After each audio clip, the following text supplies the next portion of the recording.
El senador Israel Zúñiga realizó un foro sobre la mujer en la participación política, su liderazgo, el respeto de sus derechos y la necesidad de la participación femenina en los cargos de elección popular. El evento inició con una muestra artística del cantante, compositor y guitarrista colombiano César López, reconocido por sus muestras artísticas a la paz. Los colores de esta realidad. Posteriormente intervino Gloria Amparo Gaitán, política y escritora colombiana. Cuando yo regreso de Europa, encuentro que las mujeres no tienen ninguna participación, cosa que yo no me había dado cuenta en la lucha por la independencia de Argelia, porque ahí las guerrilleras luchaban a la par que los hombres, como ha sucedido con nuestra guerrilla en los tiempos presentes. Y saben una cosa que a mí me marcó y que es algo que ustedes tienen de ventaja sobre mí, lo cual quiere decir que hemos avanzado algo. Y es que cada que yo me encontraba con un hombre o con una mujer, no importaba, me decían, qué lástima que el doctor Jorge Eliezer Gaitán no hubiera tenido un hijo hombre. A eso era. Afortunadamente, mi padre, que era un feminista empedernido, cuando mi madre quedó embarazada, dijo, yo quiero tener una hija. Mi mamá, que era una paisa con los pies sobre la tierra, decía, si tú tienes una hija y no un hijo, a la hija no la van a dejar hacer nada. De manera que para heredar tu capital político se necesita tener un hijo hombre, y ella quería tener un hijo hombre para eso. Nací yo, que era el deseo de mi padre, inclusive durante el embarazo mi mamá compró muebles azules. Y en unas vacaciones mi madre compró una brocha, mi padre compró una brocha y pintura azul y pintura rosada, y los muebles azules los pintó de rosado. Y cuando yo nací comenzó a hacer, oigan bien esto que es para mí muy importante. Cuando nací comenzó a hacer control de la natalidad. No quería tener más hijos para no correr el riesgo de tener un hijo hombre, porque él afirmaba que el futuro político de Colombia tenía que estar en manos de las mujeres. En aquel entonces, las mujeres teníamos famas de ser honestas y reconocían los hombres que si el poder estaba en manos de las mujeres, se acabarían los peculados y los robos. Desafortunadamente eso no ha sucedido. ¿Por qué?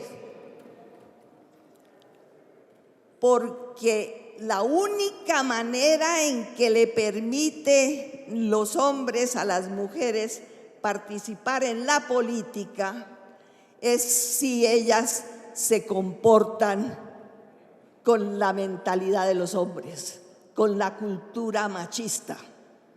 Y por eso hemos visto los grandes robos, el gran peculado en manos de mujeres. Tenemos que recuperar la fama de que el poder en manos de las mujeres es un poder transparente y limpio. La senadora Victoria Sandino expresó la importancia del papel y el trabajo de las mujeres en la sociedad, una lucha por sus derechos y la igualdad en la participación política. Nos une a nosotras, las mujeres, justamente es las enseñanzas, los aprendizajes de cada una y de los aportes que cada una nos han legado. Cuando yo empecé a estudiar de manera consciente el feminismo, lo primero que hice o hicimos en colectivo, nosotras las compañeras guerrilleras en ese momento en La Habana, fue reconocer la lucha que las mujeres en nuestro país y en el mundo habían dado justamente para que se nos reconocieran derechos que hoy parecen naturalizados o como si siempre los hubiésemos tenido. Nada más, por mencionar uno de ellos, es el derecho al voto, por ejemplo. O sea, el derecho al ejercicio ciudadano, a ser ciudadana de nuestro país. Eso no es tan lejos. Eso no hace mucho tiempo. Y eso fue justamente por esa lucha que dieron muchas mujeres en el mundo, pero que también dieron mujeres en nuestro país de distinta formación política, ideológica y también de extracción social. Hoy, con la firma del acuerdo de paz, con esa incorporación del enfoque de género en ese acuerdo que marcó también, como aquella época en el 57, ¿cierto?, lo del voto, en el 2016 marcó un hito la incorporación de ese enfoque de género que hoy sigue sin implementarse. Y no se implementa porque es que este sistema sigue siendo, además de capitalista, sigue siendo patriarcal. No le interesa que las mujeres tengamos unos roles o un rol reconocido de manera integral en materia de igualdad, por ejemplo, en la sociedad. Y una de las máximas referencias, expresiones, donde se puede observar esa discriminación, no le gusta a muchos que hablemos de la discriminación contra las mujeres, pero es la realidad que tenemos. Y una de esas escenarios donde más difícil nos toca a la mujer en el escenario público, y es el de la participación política. Por esa misma razón, de pronto dirán ustedes, sí, pero hay algunas mujeres en el Congreso de la República, decir que simplemente hay un 20% de representación de las mujeres en este Congreso. Y que ese 20%, lamentable y tristemente, no representa los intereses de las mujeres. Incluso muchas de ellas no reivindican la participación ni los derechos de las mujeres, la participación de las mujeres en estos escenarios, ni los derechos de las mismas mujeres.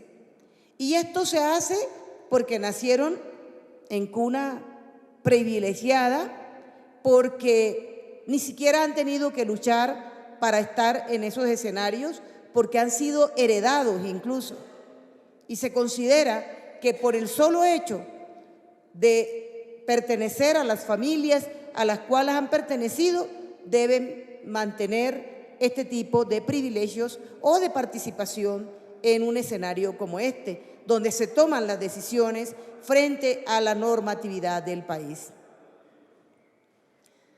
Nosotras, un grupo de congresistas, de mujeres populares y de mujeres democráticas, alternativas, hemos dado una lucha, muy pocas, también hay que decirlo, muy pocas identificadas con el feminismo.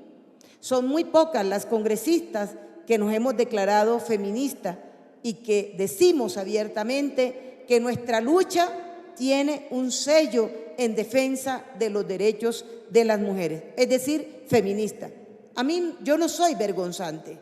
El profesor Antonio Rengifo manifestó que la comunidad internacional ha logrado sistematizar los procesos de veeduría de los derechos humanos, de este modo haciendo que los estados estén obligados a responder. La lucha feminista, las luchas por la inclusión de géneros, las luchas por la participación de las mujeres que sobre lo cual se pensó, y algunas mujeres por allá en el año 45 propusieron que se incluyera en la Carta de las Naciones Unidas que la lucha por los derechos humanos era de hombres y de mujeres, pero en ese momento específico, en esa coyuntura, el patriarcalismo era todavía muy fuerte, ejercía una primacía y entonces no se atendió a esta petición, pero esas luchas están vigentes hoy. Esas luchas cobran mucho sentido. Sabemos que las grandes masacres en la historia han sido hechas por hombres, ¿no? En su gran mayoría, con la excepción, se ha dicho, de la señora Margaret Thatcher, que soltó unas flotas para venir a recuperar las Islas Malvinas, en un conflicto completamente desequilibrado en cuanto a poderes militares y estratégicos frente a la Argentina. Entonces, fíjense ustedes que ese feminismo cobra sentido hoy en la medida en que, desarrollándolo, impulsándolo, puede permitir un mejoramiento en las situaciones de paz en el mundo, ¿no? La líder Marcela Clavijo hizo un reconocimiento sobre la participación femenina ante las dificultades, los hechos de violencia y la discriminación. Nunca censuraré a una mujer que haga política, así la haga desde una orilla distinta, porque allí también sufre violencia su cuerpo de mujer, allí también sufre discriminación, allí también sufre triple jornada, triple discriminación, por el hecho de ser mujer, por el hecho de ser de clase media, por el hecho de ser negra, por el hecho de ser trans, por el hecho de ser indígena. Y siempre esta sociedad patriarcal nos reta dizque a prepararnos más. Importantísimo, mujeres que van a legislar el país, que se creen las escuelas de masculinidades no hegemónicas, porque es que nosotras no podemos hacerle la tarea a los hombres. Importantísimo que se creen las escuelas de formación política para los hombres, porque lo que no se hizo en la casa ya no, o sea, toca hacerlo, y ellos tienen que reflexionar sobre su actuar, ¿sí? Pero muy importante que eso sea. Nosotros hemos avanzado en términos de ese 15% de los presupuestos de los partidos para la formación y apoyo de las mujeres. Nos hemos puesto las pilas para hacer cumplir con la ley 1475. Nos hemos puesto las pilas para hacer reformas organizativas dentro de los partidos por medio de resoluciones y comités donde no somos la figurita cuota de adorno, sino que hacemos incidencia y nos hacemos notar y nos hemos ganado espacios para gobernar y para administrar este país. Así que creo que es fundamental hacernos esa reflexión sobre la equidad de los géneros, sobre las masculinidades no hegemónicas, lo que significa eso para la carga de la desigualdad y que es una tarea que tienen que emprender ellos. Nosotras debemos seguir siendo empoderadas, debemos seguir luchando por nuestra agenda y tener la bancada más grande, que es la morada, la del feminismo decolonial, la del feminismo artesanal, la del feminismo pueril, la del feminismo de barrios, la del feminismo de academia, la del feminismo que cambie de verdad esta estructura patriarcal, machista, que todavía hace pensar que cuando una mujer nace, se chiteó el material. Gracias. Luisa Salazar, oficial de género de la Misión de Observación Electoral, presentó el protocolo para evitar la violencia política y que sea la autoridad electoral quien verifique su implementación. Nos parece clave que los partidos tengan una política de cero tolerancia en materia de violencias basadas en género, y eso implica un compromiso ético para que a quienes le den sus avales no sean personas que tengan un proceso de inasistencia alimentaria en curso, un proceso de violencia intrafamiliar, y nuestro mensaje es que los partidos esperen a que esos políticos o esas personas que quieren recibir los avales resuelvan sus situaciones jurídicas y después sí puedan ser avalados, porque algo que tienen que hacer los partidos es comprometerse con la violencia basada en género en términos generales. Algo también súper clave es poder tener observatorios que monitoreen el fenómeno y que se incentiven a las mujeres a hablar de este fenómeno, porque lo que hemos encontrado con los estudios que se han hecho es que hay una política de silencio. Las mujeres no quieren hablar de las agresiones que reciben y no hay realmente esas rutas o esos mecanismos al interior de los partidos o incluso la posibilidad de monitorearlos. Encontramos un subregistro bastante alto y ya que ustedes van a ser candidatas, las invitamos a alzar la voz y a decir esto es inaceptable, las agresiones que puedan recibir las mujeres por la apariencia física o porque se les diga, y hemos encontrado casos específicos donde a las mujeres se les dice que mejor se queden en su casa y no salgan a hacer política porque algo malo les puede pasar. Y toda esa serie de estereotipos que han cargado y que han dicho que la política es un espacio de hombres y que hacen que este Congreso en última sea un espacio de hombres, es lo que queremos erradicar y las invitamos a que revisen al interior de sus partidos o de sus grupos significativos de ciudadanos, de las mismas coaliciones, cuáles son esas medidas, esas acciones. Yo creo que las mujeres realmente tenemos que tener muy en cuenta esa frase de Ginette Bedoya que dice que no es hora de callar, porque también nos está pasando en la política. Y también un mensaje clave tiene que ver con las sanciones, y creo que hemos hablado aquí también de cómo las discriminaciones de las mujeres nos atraviesa no solamente el hecho de que seamos mujeres, sino que haya la condición de raza, de etnia, de condición socioeconómica, y eso implique que se agrave en gran medida las sanciones que se puedan imponer al interior de los partidos, porque a las mujeres no somos todas iguales y el elemento, digamos, de interseccionalidad es clave para que también tengamos más mujeres afrocolombianas en la política, más mujeres indígenas en la política, donde esos números incluso son bajísimos y los tenemos subregistrados, porque ni siquiera tenemos los datos, ¿no?, por parte de la registraduría.